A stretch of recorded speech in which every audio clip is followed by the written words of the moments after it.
Despite extreme winter conditions on the battlefield, Gallipoli will be remembered with the extraordinary acts of courage and bravery of all sides. From the moment the first Anzacs landed on Gallipoli, the battle has been woven into the identity of Turks.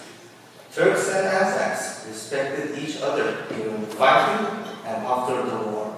A strong friendship started to blossom amongst them. As we gather here this evening to remember the centenary of the Battle of Gallipoli and to pay our respect to the memory of our forefathers, elsewhere in the world, remembrance events will take place in a natural place. In the coming days, we will once again pay tribute to the soldiers of nations that gone through the long ordeal of war. That moment of remembrance will also be the moment for words of peace and friendship. But there was a more personal and particular melancholy about so many who fell. Where were their remains? Where were their graves? Where did they rest? In a war-torn world of cruelty and suffering, these representatives of the Holy See gave practical and aid and spiritual consolation in working to locate the graves and provide the knowledge of burial sites when that information meant everything. The Turkish historiography treats Çanakkale battle as a victory. It is true that the Allied forces had to withdraw its forces ultimately in January 1916, and thus it may be regarded as a victory, but the correct interpretation may be the war for survival, an epic resistance. The Çanakkale battle helped the Turkish high-ranking military staff as well as rank and files to recover from earlier defeats in the Balkan Wars of 1912 and 13. The Ottoman Empire was heavily defeated. The Çanakkale battle would also have impact on the possibility as well as probability of resisting at the War of Liberation. However, it should be kept in mind that reductionist stance and distorted narrations as an approach go less fruit than producing new problems. Therefore, we should refrain from creating incorrect and unjust context. This is the real trap, and I hope none of us will fall into such a trap. We have to bear in mind that the troops that were landed on the shore of Anzac Cove on the 25th of April 1915 represented the first time Australian soldiers had been sent into action in Australian uniforms.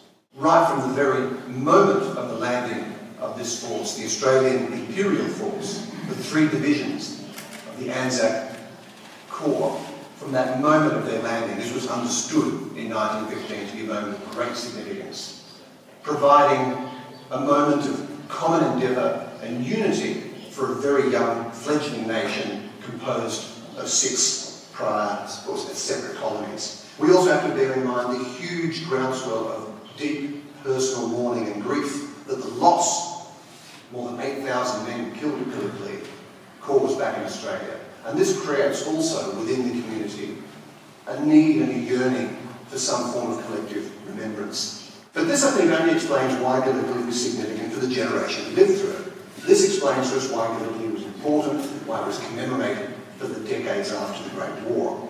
But it doesn't help us understand why it endures, why the centenary of Gallipoli is perhaps the most important civic occasion in Australian history.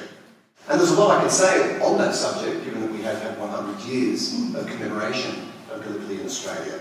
But I'm going to just mention 3 ways in which we can see popular understandings of Gallipoli evolving over the last 100 years. Firstly, and I think most importantly, and very clearly, we've seen a greatly reduced emphasis on the military confrontation itself.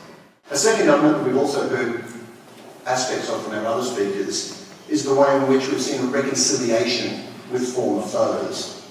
What this 100 years of ever-changing remembrance of Gallipoli has meant is that historians have been working overtime, always producing new histories, always opening new archives, always always unlocking new secrets about that past, and thereby sustaining and reinvigorating that popular public fascination with this story. We are here, of course, to commemorate a war, but we are here to commemorate a friendship. So I should say that the Gallipoli campaign is really a last gentleman's sport. Perché un libro sulla guerra di Dardanelli già quando ci sono centinaia, per non dire migliaia.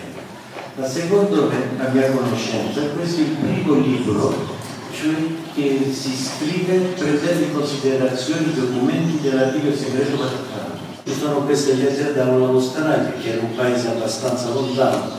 Allora le madri potevano sapere se i loro figli sono in vita e se sono morti, se hanno una tomba, se la tomba è ben conservata, se sulla tomba c'è il simbolo religioso. E il Vaticano faceva tutta questa corrispondenza, diciamo dall'Australia andava in Vaticano, dal Vaticano andava in Turchia. Allora, come aveva detto, il Papa ha cercato di aiutare, ma anche il popolo, cioè dell'Oriente, è stato riconoscente, perché quando è finita questa guerra hanno eretto una statua in onore del Papa Benedetto XV. E questo bisogna sottolineare, è la prima statua pubblica, cioè dell'impero ottomano, per la statua di Benedetto XV. Ma anche questo libro è uno simbolo di dialogo interculturale. Sempre si parla del dialogo interreligioso, ma non bisogna dimenticare cioè che alla base c'è sempre il dialogo culturale, è la cultura che unisce i popoli. Vi ringraziamo di essere venuti e di aver condiviso questi momenti importanti con noi. Grazie, buon tempo.